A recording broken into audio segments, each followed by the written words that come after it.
Bonjour tout le monde. Hier, on a eu un débat de 2 heures sur les compressions dans le système de santé avec la présence du ministre qui continue de nier qu'il y a un exercice de compression budgétaire d'austérité. Il a été d'ailleurs appuyé là-dedans par des députés, celle de Bonaventure, de Marie-Victorin, de Chauveau, qui vivent tous dans le déni des compressions budgétaires qui ont des impacts réels sur les citoyens. C'est documenté de plus en plus. Et encore aujourd'hui, on voyait dans la presse une lettre importante de médecins spécialistes qui dénoncent ce régime de compression qui a un effet réel quand des radiologistes peuvent pas donner l'information aux chirurgiens sur l'état d'un cancer parce qu'on a tout simplement coupé des postes de préposés au rendez-vous, ou lorsque on a des appareils de neurostimulation qui ne fonctionnent plus et que les commandes ont été vraisemblablement annulées pour les remplacer parce qu'on est en période d'austérité. Ces conséquences-là sont graves. On parle de cas de cancer, de chirurgie complexe qui deviennent extrêmement périlleuses dans le système de santé actuel. Alors aujourd'hui, je vous annonce qu'on va voter pour la motion qui a été déposée hier. Plusieurs témoignages ont été exprimés par des députés également de l'opposition. Donc, on ne lâchera pas le gouvernement. On veut un plan. On veut savoir où il s'en va avec ça pour le maintien des services de santé ici au Québec. Bien, absolument, puis on ne sait pas où on s'en va, en fait. C'est ça le problème. On demande un plan concret de Santé Québec. On ne l'obtient pas, mais en fait, nous, c'est le gouvernement qui doit être tenu responsable de ce qui se passe actuellement. Puis là, on voit ce qu'on craignait, c'est que Santé Québec sert de paravent au ministre à qui on a confié le mandat ingrat de couper. Pas non plus. La semaine dernière, M. Dubé disait qu'il lâchait du lest. Clairement, ça ne s'est pas rendu dans le réseau. Pourquoi vous pensez qu'il a dit ça? Est-ce que c'était une stratégie pour enlever un peu de pression sur le gouvernement ou réellement ça s'est rendu dans le réseau, à votre avis? Je dirais qu'il y a une bonne et une mauvaise nouvelle là-dedans. C'est que la bonne nouvelle, c'est que visiblement, quand le ministre nous disait que aller chercher 1,5 milliard de dollars dans le système de santé avant la fin de l'année financière, c'était possible, c'était même non négociable. Bien là, face à la pression des partis d'opposition, la pression des gens, du personnel soignant et de la population, oui, il jette du lest, mais concrètement, ce que ça veut dire, on ne le sait pas encore, tout simplement parce qu'on ne sait pas quel était le plan initial, puis on ne sait pas comment on l'a corrigé. On sait par contre que, encore hier, au CIS de la Gaspésie, on nous a dit, mais écoutez, on a été chercher 10 millions sur les 43 millions qu'on veut, et puis pour le reste, dites-nous quoi faire, parce que sinon, c'est les services de façon massive qu'on va devoir sabrer. Donc c'est mission impossible. Il faudrait que le gouvernement, il faut en fait que le ministre soit transparent là-dessus. Où est-ce qu'on coupe et pourquoi et avec quelles conséquences? On voit que les Québécois se rallient sous le drapeau. En faveur des partis fédéralistes, l'unité canadienne de la côte aussi. C'est mauvais signe pour la souveraineté. Non. Il n'y a pas d'avenir au plan culturel et linguistique pour le Québec à l'intérieur du Canada. On y croit. Même chose pour l'économie. On est des optimistes. On croit à l'indépendance du Québec pour le peuple québécois. Et on est des gens de conviction. Alors, on ne va pas dévier. On va continuer de faire la promotion de cette option, quelle que soit la conjoncture. Donc, quand on est des gens de conviction, il y a une exigence supplémentaire que les autres formations politiques n'ont pas, qui peuvent suivre davantage, je dirais, les tendances. Mais nous, reconnaissez, je pense que les Québécois vont reconnaître qu'on peut se fier à des gens de conviction, des gens qui ne changent pas au gré du vent et des sondages. Et c'est l'assurance que vous avez avec le Parti québécois. Change, par contre. Est-ce qu'on n'est pas plus en sécurité au sein de la Fédération canadienne, d'un point de vue de sécurité militaire ou économique aussi? Non. Le Québec ne contrôle pas sa diplomatie. Le Québec ne contrôle pas ses frontières. Le Québec ne contrôle pas 50 % de ses taxes et ses impôts. Toutes les nations de la Terre aspirent à avoir un pays, puis on serait les seuls qui renonceraient à ça. Moi, je trouve que c'est pas une bonne idée. C'est comment la baisse à l'appui? Je sais pas, mais je suis pas un analyste. Pour une première fois depuis des années, on remarque une baisse dans les appuis à la souveraineté. Ça ne change rien à notre détermination. Comment vous l'expliquez? Je vous laisse l'analyser. Est-ce qu'il n'y a pas matière à préoccupation pour votre formation qui regarde ces chiffres-là et qui dit bien sûr. On ne va pas développer un nouvel argumentaire parce que vous devez. Mais vous savez quoi? L'action en public, les analyses en privé. Expliquer davantage. en quoi la situation actuelle pourrait être favorable à l'indépendance? Comment un Québec souverain pourrait faire face à Donald Trump? Bien sûr, mais on le fait. Là. Le livre bleu sort cette année. On a sorti les finances d'un Québec indépendant. On a sorti un enjeu sur la question de l'immigration. Alors, on fait un travail qui est exigeant, qui est nécessaire, qu'on s'impose à nous-mêmes parce qu'on a plus d'ambition pour le Québec que d'être seulement une province. Et ça, je pense que ça mérite considération. Depuis le début, on Voilà. demande face à Trump. Alors- la donne change. Comment vous allez convaincre les Québécois que face à... Vous le constaterez d'ici 2026, d'ici octobre 2026. Il y a bien du temps, mais les gens, quand ils croient quelque chose, ils font les choses, puis ils continuent. Le premier ministre Legault est très impopulaire. Ça ne l'empêche pas de se présenter pour un troisième mandat. Posez-lui la question, devriez-vous renoncer? Vous n'êtes pas très populaire présentement. Lui, il croit, puis il veut se présenter. Moi, j'ai de l'admiration pour ça. Et il croit. Pour convaincre les Québécois. J'ai jamais dit ça. Les intentions de vote par défaut, là, parce que l'option souveraine, c'est vraiment... Je connais 4 formations politiques qui rêveraient d'être dans la position où on est depuis 1 an. Alors, moi, je trouve ça très bien. Alors, ça montre qu'on fait une action qui est remarquée puis qui est appréciée. Et les Québécois, s'ils avaient à choisir aujourd'hui, choisiraient un gouvernement majoritaire du Parti québécois et choisiraient avec enthousiasme Paul Saint-Pierre Plamondon comme futur premier ministre. On n'en est pas là. On a beaucoup de travail à faire d'ici octobre 2026, mais ça nous encourage. Ça nous encourage à continuer. Et puis, on ne prend rien pour acquis. On travaille sérieusement et on pense que le travail et les convictions, ça rapporte. Mais ça risque pas d'être plus difficile que ce que vous attendiez en Terrebonne. Vous le verrez, Quand je veux je dire. parle de Terrebonne, ça semblait être... Écoutez, à chaque semaine, je demande l'élection dans Terrebonne. Pensez-vous qu'on a peur? Ben non. Les citoyens de Lanaudière, de la circonscription de Terrebonne, là, vont porter un jugement sur le gouvernement de la CAQ.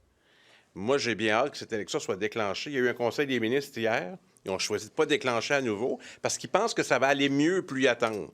Moi, je pense que les citoyens de Terrebonne qui ont plus de députés depuis le 3 septembre dernier méritent une ou un député et c'est rire du monde que d'instrumentaliser l'élection partielle en disant « Nous, ce qui est important, c'est que ça aille mieux pour nous. Qu'il n'y ait pas de député de l'automne, ça, c'est pas vraiment grave. » Moi, je trouve que c'est pas correct. M. Legault est en Beauce aujourd'hui. M. Tanguay lui reproche de rater la période de questions. Il dit que sa place est à l'Assemblée nationale. Qu'est-ce que vous pensez de ça? Je pense que M. Legault fait bien d'y aller.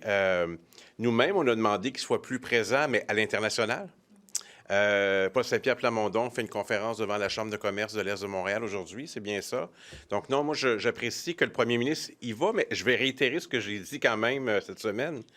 Je voyais la ministre de l'Économie là, indiquer « Hey, j'ai passé la journée à faire des entrevues, j'ai vraiment passé partout. » Puis là, chacun des députés disait « Wow, du matin au soir, elle a fait tant d'entrevues. » Au Québec, pour nous convaincre de quoi? Je veux dire, il ne faut pas nous convaincre par la communication au service de la CAQ.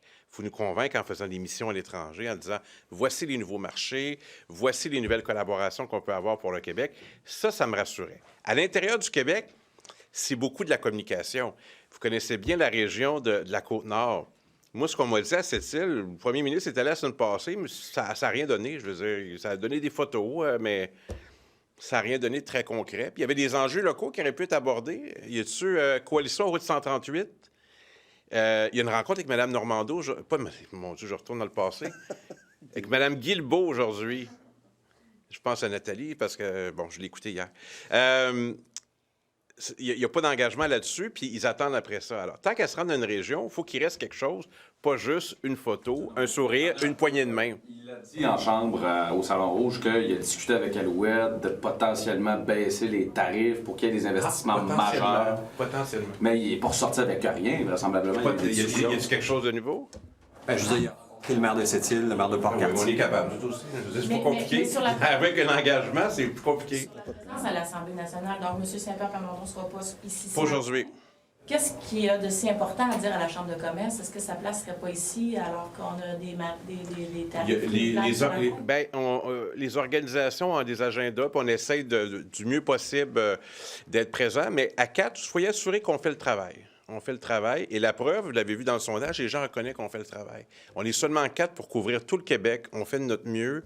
Paul Saint-Pierre Plamondon déploie des efforts importants. 3 jeunes enfants. Il patrouille le Québec. Il est ici à l'Assemblée. Il est constamment... C'est le genre de leader que moi, je côtoie. Et on l'avait dit, là, on ne peut pas être seulement à l'Assemblée nationale. Il faut se déployer aussi. Puis moi, je salue le fait qu'il le fait. L'Est de Montréal, c'est important. Paul répond à l'appel, à l'invitation qui lui a été lancée. C'est des propos de Magali Picard, qui est un plus gros lanceur d'alerte dans le dossier de la... On a parlé ce matin, puis... Bon, d'abord, c'est pas une organisation qui relève du gouvernement du Québec. Donc, ça relève de la régie interne entre les membres et la direction de la FTQ. Mais de façon générale, dans les dernières années, il y a un consensus assez large qu'il faut protéger les lanceurs d'alerte. Puis il y a aussi toute la question des sources journalistiques. Il y a 2 lois là-dessus, hein, une loi fédérale et une loi québécoise. On n'en parle pas souvent, mais ça a été adopté presque à la même période. Je pense qu'il faut réitérer. Il faut que ce soit une occasion de réitérer que les journalistes ont accès à l'information privilégiée. Ça les regarde. Et c'est protéger la presse au Québec. Et dans les organisations, le premier réflexe devrait être celui de la saine gestion. Ça devrait être celui-là. Alors, ça va assez loin parce qu'en écoutant l'entrevue, ça donne même l'impression, puis là, je veux faire attention, que la personne qui a fait ça est potentiellement identifiée et qu'elle pourrait être à risque, je ne sais pas de quoi, mais ça m'inquiète. Alors, c'est une époque qu'on croyait révolue. Dans toutes les organisations, là, il faut faire attention à la saine gestion. Moi, j'ai été renversé de ce qui s'est passé à Rimouski hier. Je ne sais pas si vous êtes au courant, la Chambre de commerce, le directeur général a été congédié là, pour des raisons très, très graves. Là, on va en savoir plus. Là. Dans toutes les organisations, il faut gérer l'argent correctement, l'argent durement gagné des Québécois. So the fact that Mr. Legault is going in Labos to meet with businesses, different people in the business community, It's not a you think problem it's a with good us. thing? It's not a problem with us. It's the premier. And this is a border area, both. And I feel that is concerned, and it's a good thing. But let me just add that the CAQ is in trouble in this area with the Conservative Party of Mr. Duhem. So maybe it's not. It's another interest that you have right now for both Sud and both Nord riding. Okay. But the fact that he's going in Labos, you would like to see him going abroad. International. Instead of St. George, it should be London or Paris or Copenhagen or Berlin. But it's called. Mr. Arsenault, on the Bill 86 hearings, I mean, we had this open letter this morning from these doctors talking about being in surgery, having equipment break mid-surgery. When you hear this, do you feel like the doctors need to pen this open letter to be heard to start? Well, in my opinion, they're certainly reacting to the government's lack of transparency and opacity when it comes to what's happening in the health system. So, I can imagine whether you're a doctor, a specialist, or a nurse, when you hear the government denying the fact that their massive, budget cuts are affecting their daily work. Well, I think you can, take pen and write your opinion, and I think it's good for the public to know what's really happening, because the government is trying to cover up his actions right now, or those of Santé Québec, Health Québec. So how do you stem the flow of doctors going to the private, and then you have Okay, the but doctors that's as it. well? The link that they make in the letter with the bill that we're going to be studying as of today is rather thin. I think in my books there are 2 different topics. Although, yes, of course, if you don't have the right equipment, the right context, it's kind of harder to function. But the bill in itself, we're going to hear the groups as of today. The principle, I think, is defendable, but the way the government wrote the bill is full of flaws, and I don't know. I don't really think it's going to change much in the phenomenon that we see. So we'll study it closely, but we were in principle favorable to taking action, but the type of action that we're taking, I don't think is going to provide results. You said the link between kind of the 2 issues is a bit weak. I mean, is this a way for doctors to kind of distract from Bill 86, which they might be opposed to for different reasons, and then? I don't know what their goals or their goal was exactly. I think what's their testimony is useful for is to see what's happening right now in the system. In this context of trying to cut $1.5 billion in the system. When it comes to working on Bill 86, 83, I forget. 83. Oh, sorry, I said 86, my mistake. It's 83. I think we'll be able to dig into it more as of today. Si vous permettez, je ne sais pas si vous avez terminé, mais il y a une question qui avait été posée, puis j'aimerais quand même intervenir sur la question, l'annonce surprise de Santé Québec qui souhaite rendre toutes les chambres d'hôpitaux comment on appelle ça, privée, gratuite. On parle de 20 millions de dollars. Je crois que ça nous renforce dans notre demande d'avoir une vision complète et transparente, un plan d'ensemble sur peut-être des choses qu'on veut accorder aux Québécois à travers la transformation du système et des choses qu'on veut leur reprendre comme un certain nombre de services.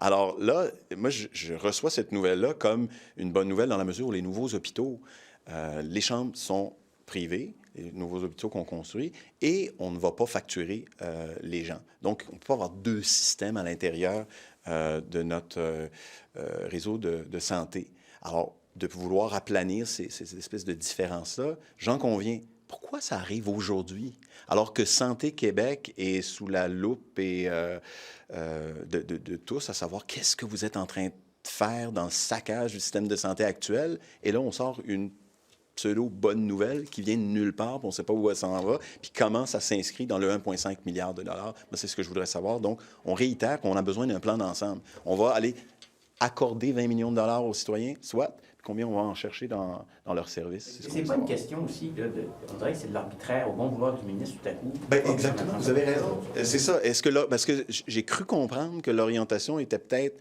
même donnée par le ministère.